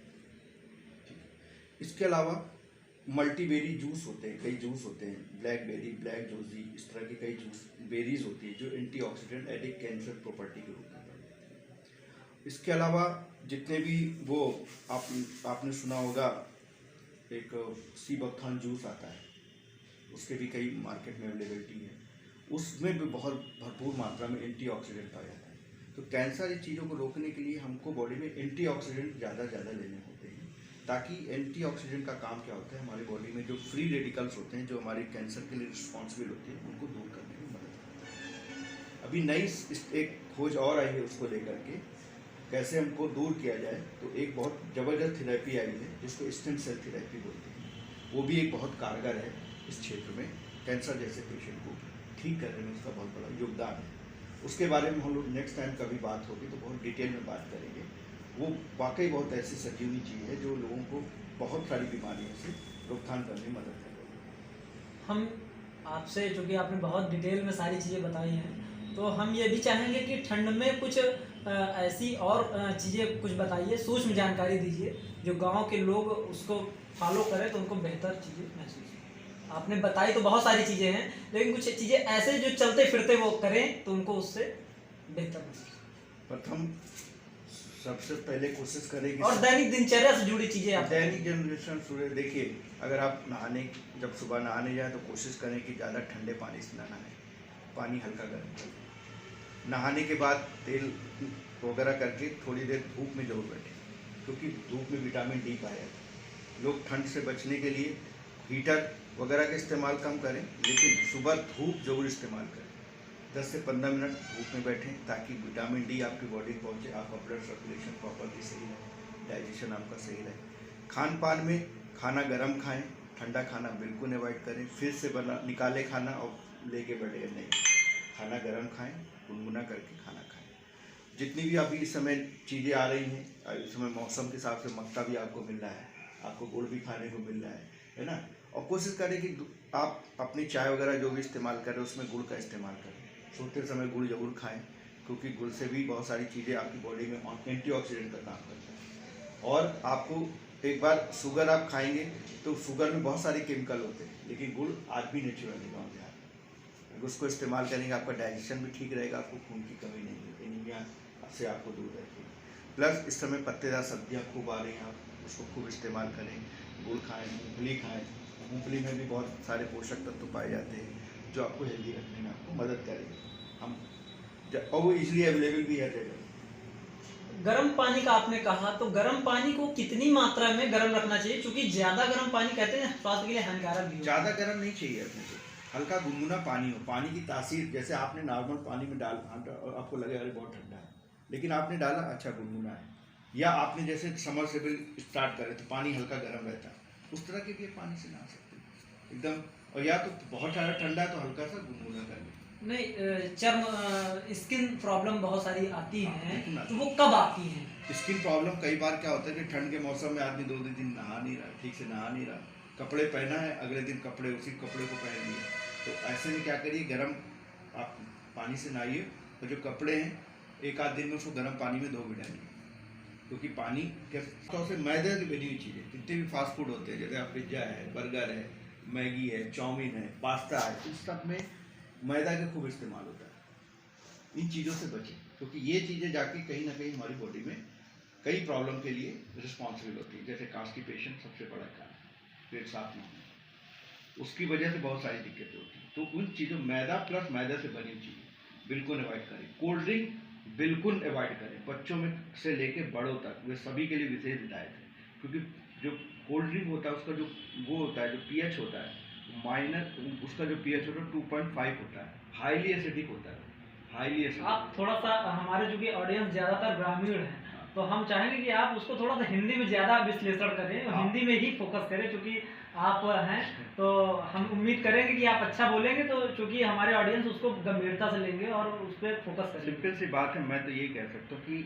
बहुत सारी चीज़ों का चलन जो आज नहीं, जैसे आपने पेप्सी पे कहा, कोल्ड ड्रिंक पे कहा, तो उस पर आप वो जो आपने इंग्लिश वर्ड का यूज़ किया उसको आप हिंदी में बताइए कम शब्दों में। पेप्सी, कोल्ड ड्रिंक जितनी भी हैं, जितनी भी कोल्ड ड्रिंक है, इनका जो लेने से क्या होता है, हमारे ब्लड का जो मीडियम है वो अम्लीय होना चाहिए, लेकिन उसको लेने से हमारा ब्लड का मीडियम क्षारीय हो जाता है, और जितनी भी बीमारियां होती हैं हमारी बॉडी में अम्ल होने की वजह से, इसको बोलते हैं एसिडिटी बढ़ रही है, अम्ल बढ़ रहा है, एसिड बन रहा है। अगर उससे आपको अवॉइड करना है, 90 कोशिश करिए कि आप ना लें कोल्ड ड्रिंक, जितने बेहतर है। बच्चों से लेके बड़े तो सभी के लिए विशेष है। मैं देखता हूँ कि गाँव में भी आज कोल्ड ड्रिंक का बहुत ज़्यादा चलन है। नहीं, अपने यहाँ तो दौर था मट्ठे का, दूध का, हाँ, और शरबत का, हाँ, और गुड़ और पेठा का समय एक दौर था, लेकिन अब वो दौर को आज कोल्ड ड्रिंक ने कब्जे में कर लिया है, ऐसा कह सकते हैं। बिल्कुल सही बात है। हमारे एक मित्र हैं हमारे इसी क्षेत्र में, उनका कोल्ड ड्रिंक में एज सेल्स का काम देखते हैं। वो बोलते हैं साहब जितने शहरों में नहीं पीते उससे ज़्यादा गाँव में लोग पी रहे, दबा के पी रहे। बोला हमारा जितना टारगेट होता है कि मान लो हमको 50 लाख का टर्नओवर देना है, तो बोला 50 लाख की जगह 75 लाख अपने आप पहुँच जाता है ऑटो मोड में। पहले गांव में जाओ किसी तो चाय की बात होती नहीं थी, मट्ठा जो भी नेचुरल चीज़, आज क्या बोलेगा ठंडा ले आओ, तुरंत ठंडा मंगा लेते, वो नुकसान ही करता है। तो मैं तो बिल्कुल नहीं पीता हूँ, उस चीज़ को बिल्कुल अवॉइड करता हूँ कि ना पीना पड़े, कोशिश करता हूँ ना ही पीऊँ, जब भी कोई ज़बरदस्ती आएगी बात अलग है, मैं बिल्कुल नहीं पीता हूँ। इसलिए मैं यही कहूँगा कि कोल्ड ड्रिंक से प्लस मैदे से बनी चीज़ें से आप जरूर अपने आप को बचाएं। उबले हुए भोजन में कितना पोषक तत्व तो पाया जाता है, क्योंकि कच्चा, क्योंकि फास्ट फूड में एक ऐसी भी चीजें कुछ आती हैं जो आधी पकी हुई होती है, आधी कच्ची होती है, उनमें कितने मात्रा में पोषक तत्व तो पाया जाता है, और वो चीजें कितने शरीर स्वास्थ्य के लिए लाभदायक, वो कितनी हानिकारक होती है। देखिए, पकाने पाचन क्रिया के लिए जो भी चीज़ें हम लोग खाते हैं तो चाहते हैं प्रॉपर पकाओ, लेकिन अगर हम कोई चीज़ अधपकी खाएंगे तो जाहिर सी बात है जो काम हमारे दांत को करना चाहिए वो हमारी आंतों पे हमने काम को छोड़ दिया कि आगे का काम आते करेंगी, तो आते कहाँ से करेंगे। इसलिए कहा जाता है कि खाने के समय में जो भी हम खाना खाते हैं बोलते उसको 32 बार चबाओ। पहले भी लोग बोलते थे, क्यों? क्योंकि जब आप प्रॉपर उसको चबा लेते हो तो हमारे मुंह के अंदर बहुत सारा सलाइवा बनता है, लार बनता है, जिससे खाना प्रॉपरली वो पच जाता है, और उस लार के साथ मिलकर के हमारे डाइजेशन सिस्टम में चला जाता है, फूड पाइप में चला जाता है। अब जब आप चबा के खाओगे तो खाने का पाचन तो अपने आप 90% ऐसे हो जाता है, तो जिससे आपका पाचन क्रिया तो सुधरेगा ही, साथ साथ में आपको जो और समस्याएं होने वाली हैं खाने अपचे खाने की वजह से, अपच की समस्याएं जो होने वाली उस चीज़ों से भी आप बचें। इसलिए खाने को जितना भी हो आप चबा के खाएं, ताकि आप उन समस्याओं से अपने आप को बचाएं। और उबले भोजन पर, उबला भोजन तो कोई दिक्कत नहीं, जो अधकच्चा होता है, अधकच्चा नहीं खाइए, जो भी खाइए। उससे समस्याएं कौन कौन सी उत्पन्न होती हैं, बीमारियां? देखिए, अगर और किन किन शरीर के ऐसे कौन से बॉडी पार्ट्स हैं जो डिस्टर्ब होते हैं? देखिए, खाना अगर आप अधपका खाएंगे तो खाना आपका कहीं ना कहीं आपके डाइजेशन सिस्टम पे इफेक्ट करता है, आपका जो पाचन क्रिया उस पर इफेक्ट करता है। आपका खाना प्रॉपर नहीं पचेगा तो जाहिर सी बात है आपके पेट में कॉन्स्टिपेशन होगा, कब्जियत होगी। कब्जियत जब होती है तो हमको गैस की समस्या होती है, जैसे एसिडिटी या गैस बोलते हैं। आपको कहने मतलब कि सबका पेट से ही रिलेशन है, और पेट ही आपको डिस्टर्ब कर देगा। 90% समस्याएं आपके बॉडी में पेट की समस्याओं की वजह से होती है, और कोई अगर किसी का पेट का डाइजेशन का सिस्टम गड़बड़ है तो इन फ्यूचर में जितनी बड़ी बीमारी होती है हम आप उस बीमारी की तरफ पहुंच जाते हैं। आपको पता है कि कोई बीमारी का एक दिन में होती है क्या? अचानक किसी को पता चलता है इसको हार्ट अटैक हो गया, जब जांच कराता है तो पता है 80% 90% ब्लॉकेज होता है। किसी को कैंसर हो गया, कब पता चला? द 3rd 4th स्टेज या 2nd स्टेज में पहुंचा। देखा, कभी कभी डायबिटीज शुगर की समस्या पता चली अचानक 300 शुगर 400 शुगर, ऐसे बहुत सारे गांव में हमारे यहाँ पेशेंट आते हैं, जांच करी अचानक पता 400 कुछ निकली अचानक। क्या एक दिन में चीजें हो गई क्या? कैंसर पेशेंट के लिए आप छोटा सा संदेश दीजिए कि इस कैंसर पेशेंट क्या खाएं जिससे उनको राहत मिले, और वो ऐसा क्या करें जिससे वो गंभीर बीमारियों को पहले से जान और परख सकें, उसके लिए कोई प्रक्रिया बताइए। देखिए, कैंसर एक ऐसी, क्योंकि ये भी एक गंभीर और लाइलाज बीमारी अभी तक रही है और इसको बहुत साइंस ने बहुत हद तक कम किया है, काबू में किया है। देखिए, कैंसर एक ऐसी बीमारी है जो अमूमन लोगों को पता तब चलती है जब 3rd 4th स्टेज में होती है, लेकिन कई बार कोई बीमारी हमें अलार्म करती है और हम उसको अगर समझ जाएं तो चीज़ों से हम लोग बचते हैं। जैसे मान लीजिए कोई तंबाकू खाने वाला व्यक्ति है, लगातार तंबाकू खा रहा है, पता चला उसके मुंह के अंदर कोई घाव पड़ गया, कोई गांठ पड़ गई, कोई गिल्टी पड़ गई, शरीर में कोई भी गांठ गिल्टी कहीं पर भी, तो अगर आपको शुरुआती अवस्था में दिख रही है तो उसको जांच जरूर कराएं। हो सकता है वो नॉर्मल गांठ भी हो सकता है टीबी की गांठ भी हो सकता है कैंसर की भी गांठ हो। अगर आपने उसको जांच करा लिया तो आपको पता चल जाएगा, तो आप इनिशियल फेज में आप ट्रीटमेंट की तरफ चले जाओ। दूसरी बात, अगर मान लीजिए किसी कारण से आपको ना हो, उसके लिए जैसे हमने बोला कि जो भी हमने नेचुरल चीज़ों के आप करीब रहें, तंबाकू, एल्कोहल, स्ट्रेस, तनाव, इन चीज़ों से आप जितने अपने आप को बचा सकते हैं उससे बचाएं। और अगर हो गया है तो फिर जो भी मेडिकल ट्रीटमेंट है आप उस मेडिकल ट्रीटमेंट में जाएं और हरे पत्तेदार सब्जी, नेचुरल चीज़ों पे ज़्यादा फोकस करें। बाकी कुछ थेरेपी और आज की डेट में है जिनको इस्तेमाल करने से व्यक्ति कैंसर से 3rd 4th स्टेज का भी कैंसर है वो भी कंट्रोल किया जा रहा है। कहते हैं ऐसे कई तरल पदार्थ और ऐसे कई पोषक तत्व तो पाए जाते हैं जिनसे आप कैंसर के बीमारियां वो उनका खतरा जो है वो कम हो जाता है। अब आपने तरल पदार्थ और ऐसी चीज़ों के बारे में पूछ लिया तो मैं एक चीज़ आपको बताऊं। अभी एक मैंने उसमें आयुष में वो ऐसी कौन सी चीज़ें हैं उनका आप उल्लेख करें। आयुष में तो देखो जितनी भी अपने जैसे कुरकुमे है, हल्दी के बारे में आप जानते हैं। हल्दी क्या होता है, सब जानते हैं, हल्दी बहुत एंटीऑक्सीडेंट होता है और हल्दी का एक एक्सट्रैक्ट होता है हल्दी के अंदर जिसको बोलते हैं कुरकुमे, जो एंटी कैंसर प्रॉपर्टी जिसके अंदर होती है।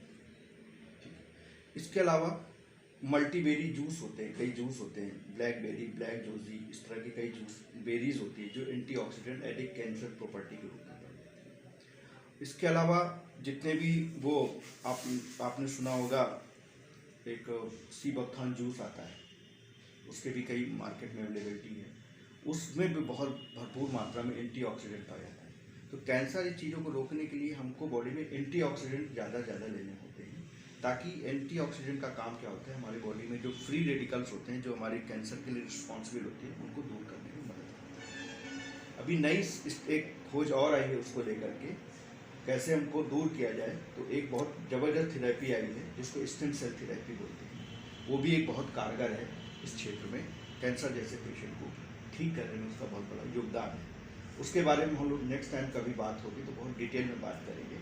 वो वाकई बहुत ऐसी संजीवनी चीज़ है जो लोगों को बहुत सारी बीमारियों से रोकथाम करने में मदद करेगी। हम आपसे, चूँकि आपने बहुत डिटेल में सारी चीज़ें बताई हैं, तो हम ये भी चाहेंगे कि ठंड में कुछ ऐसी और चीज़ें कुछ बताइए, सूक्ष्म जानकारी दीजिए जो गांव के लोग उसको फॉलो करें तो उनको बेहतर चीज़ें महसूस हो। आपने बताई तो बहुत सारी चीज़ें हैं, लेकिन कुछ चीज़ें ऐसे जो चलते फिरते वो करें तो उनको उससे बेहतर महसूस।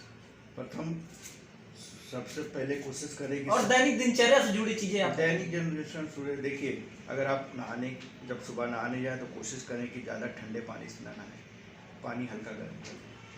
नहाने के बाद तेल वगैरह करके थोड़ी देर धूप में जरूर बैठें, क्योंकि धूप में विटामिन डी पाया जाता है। लोग ठंड से बचने के लिए हीटर वगैरह का इस्तेमाल कम करें, लेकिन सुबह धूप जरूर इस्तेमाल करें। 10 से 15 मिनट धूप में बैठें ताकि विटामिन डी आपकी बॉडी में पहुँचे, आपका ब्लड सर्कुलेशन प्रॉपरली सही रहे, डाइजेशन आपका सही रहे। खान पान में खाना गर्म खाएं, ठंडा खाना बिल्कुल अवॉइड करें। फिर से बना निकाले खाना और लेके बैठे नहीं, खाना गर्म खाएं, गुनगुना करके खाना खाएं। जितनी भी अभी इस समय चीज़ें आ रही हैं, इस समय मौसम के हिसाब से मक्का भी आपको मिल रहा है, आपको गुड़ भी खाने को मिल रहा है ना।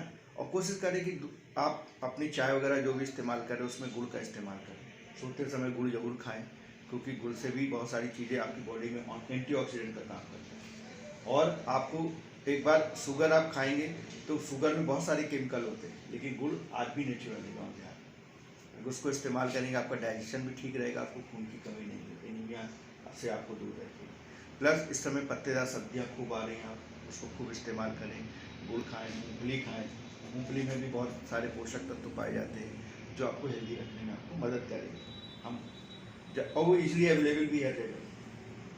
गर्म पानी का आपने कहा, तो गर्म पानी को कितनी मात्रा में गर्म रखना चाहिए? क्योंकि ज्यादा गर्म पानी कहते हैं स्वास्थ्य के लिए हानिकारक भी है। ज़्यादा गर्म नहीं चाहिए अपने को, हल्का गुनगुना पानी हो। पानी की तासीर जैसे आपने नॉर्मल पानी में डाल और आपको लगे अरे बहुत ठंडा है, लेकिन आपने डाला अच्छा गुनगुना है, या आपने जैसे समरसेबल स्टार्ट करे तो पानी हल्का गर्म रहता है, उस तरह के भी पानी से नहा सकते हैं एकदम। और या तो बहुत सारा ठंडा है तो हल्का सा गुनगुना कर ले। नहीं, चर्म स्किन प्रॉब्लम बहुत सारी आती हैं, तो वो कब आती हैं? स्किन प्रॉब्लम कई बार क्या होता है कि ठंड के मौसम में आदमी 2 दिन नहा नहीं रहा, ठीक से नहा नहीं रहा, कपड़े पहना है, अगले दिन कपड़े उसी कपड़े को पहन लिया। तो ऐसे में क्या करिए, गर्म आप पानी से नहाइए, और जो कपड़े हैं एक आध दिन में उसको गर्म पानी में धो भी डालिए, क्योंकि पानी के साफ रहेगा और आपके कपड़े में जो भी जर्म्स होंगे, जो भी कीटाणु होंगे, गर्म पानी करने से खत्म हो जाएगा। तो इसलिए उसको स्किन प्रॉब्लम भी आपकी सॉल्व होती है, इसलिए गर्म पानी का इस्तेमाल करिए, और उससे स्किन जैसे रिलेटेड प्रॉब्लम जाड़े में जो। महिलाओं पर भी हम अब आपसे थोड़ी सी बात करेंगे। महिलाओं, क्योंकि महिला हमारी अहम कड़ी होती है, हमारे जीवन से जुड़ी और हमारे सांस्कृतिक जीवन और पारिवारिक जीवन से भी जुड़ी, तो उनके लिए आप क्या संदेश देंगे? उनके लिए वो ऐसे कुछ काम, ऐसे कोई चीज़ें जो उनके लिए महत्वपूर्ण हो, हमारे चैनल के माध्यम से आप उनको भी कुछ संदेश दें। देखिए, महिलाएं हमारे घर की, हर परिवार की और समाज की कड़ी है। घर में 5 लोग सदस्य अगर होते हैं तो 5 में महिला उस सब 5-6 सभी लोगों को मैनेज करती है, लेकिन किसी कारण अगर वो बीमार पड़ जाए तो 5 लोगों की लाइफ एकदम डिस्टर्ब हो जाती है। ड्यूटी जाने वाला ड्यूटी नहीं जा पाएगा, बच्चे स्कूल जा रहे तो स्कूल नहीं जा पाएंगे, है ना। और पति अगर खेत में जा रहा है खेती करने तो वो नहीं जा पाएगा, क्यों? वो बीमार पड़ेगा। तो उनको भी अपने स्वास्थ्य का विशेष ख्याल रखना है। अगर वो भी कई बार जल्दीबाजी में उठ करके ठंडे पानी से नहाना, वो भी थोड़ा सा गर्म पानी सब लोग इस्तेमाल करें। और महिलाएं अपनी खान पान की चीज़ों पे विशेष ध्यान रखें, जिस तरह बाकी लोगों को ध्यान रखें उसलिए अपने पे ध्यान रखें। और बच्चे अगर छोटे तो उनको भी साथ में ध्यान रखना, उन्हें खुद को भी ध्यान रखना। बाकी लोगों के लिए सावधानी बरतनी है, वो उनको अपने लिए भी बरतने की जरूरत है। स्किन प्रॉब्लम ठंड में बढ़ती है, हाँ, तो वो उसका कारण क्या होते हैं? देखिए, उसके पीछे कारण क्या होता है कि जैसे कई बार ना गर्मी में क्या हुआ, नहाने गए तो 10 मिनट साबुन वगैरह लेके प्रॉपरली नहा लेते हैं। जाड़े में क्या हुआ, नहाने गए फटाफट दो मग्गा पानी डाले और निकल के बाहर, कई बार साबुन भी नहीं लगा रहे ठंड की वजह से।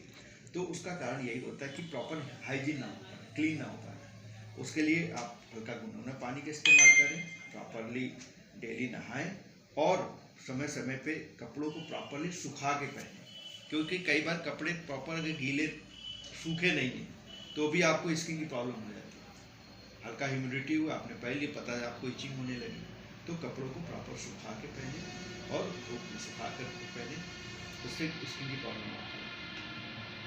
और आज आप हमारे चैनल में आए और आपका बहुत बहुत स्वागत है। थैंक यू नीरज जी, आपने वैल्यूबल समय निकाला और कुछ जानकारी हमें लोगों से शेयर करने का मौका मिला, और इसी तरह की जानकारी आपके माध्यम से लोगों तक पहुंचेगी तो लोगों को एक अपने बारे में समझने का मौका मिलेगा, अपने स्वास्थ्य के बारे में जानकारी का मौका मिलेगा, क्योंकि मेरा ये मानना है कि जानकारी ही बचाओ।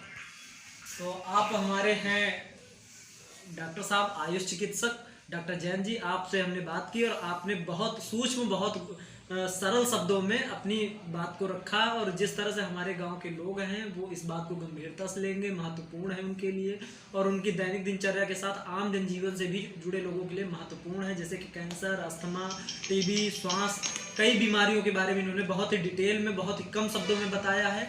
और ये वो चीज़ें हैं, बचाव कैसे करना है, उनके संकेत क्या होते हैं, होता कैसे है, ये बहुत सारी चीज़ें ऐसी बताई हैं जो कहीं ना कहीं बहुत ही महत्वपूर्ण है, और इन पर अगर अमल किया जाए तो लोग अपने आप को स्वस्थ और बहुत ही दीर्घायु जीवन की ओर अग्रसर हो सकते हैं।